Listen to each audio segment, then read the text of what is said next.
Su Studio 90 Italia, solo musica italiana, siamo con Eugenio in Via di Gioia, una parte di Eugenio in Via di Gioia, ma l'energia e lo tsunami c'è sempre. Ciao ragazzi, benvenuti. Ciao, Ciao, ciao. ciao a tutti.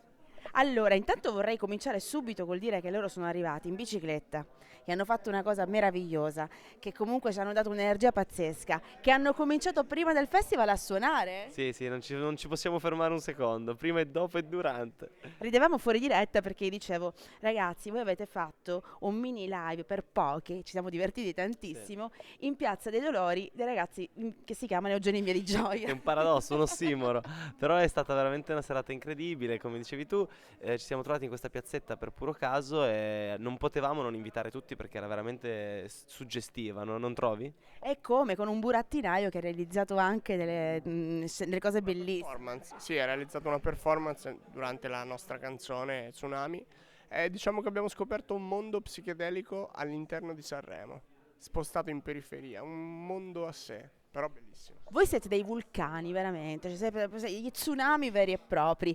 E intanto vorrei sapere come tornerete a casa. Ecco, io stavo giusto riflettendo sul fatto che vorrei tornare in bicicletta, almeno i primi 24 km, che sono stati gli ultimi 24 che abbiamo fatto per arrivare, e proprio anche per distendere un po' i nervi, perché siamo molto stressati, perché i tempi che ci rincorrono a volte ci rendono veramente un po' contratti, e quindi potrebbe essere una buona occasione anche nel ritorno sfruttare non solo per una questione di ambientale, ma anche personale e psicologica. Tornando alla musica, perché voi siete dei musicisti, artisti di strada, che siete fatti proprio le ossa, ecco, cosa state preparando adesso?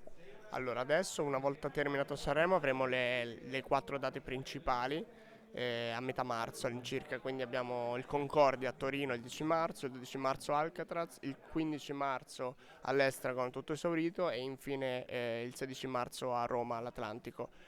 In primavera andremo a Trento, a Paneveggio in provincia di Trento per piantare insieme a Federforesta la nostra foresta appunto.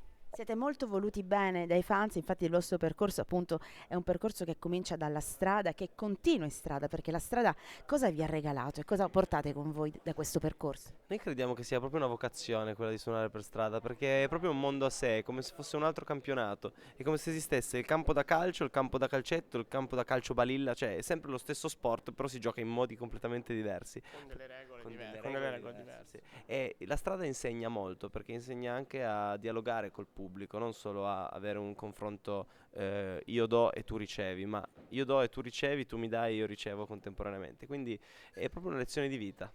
Io ringrazio Eugenio in Via di Gioia perché potete capire, sono stanchissimi, hanno fatto un sacco di cose e ancora devono fare tanto, quindi grazie per essere stati No, con è un noi. onore per noi poter raccontarci il più possibile e grazie a voi che ci date questa opportunità. Un abbraccio, ciao ciao.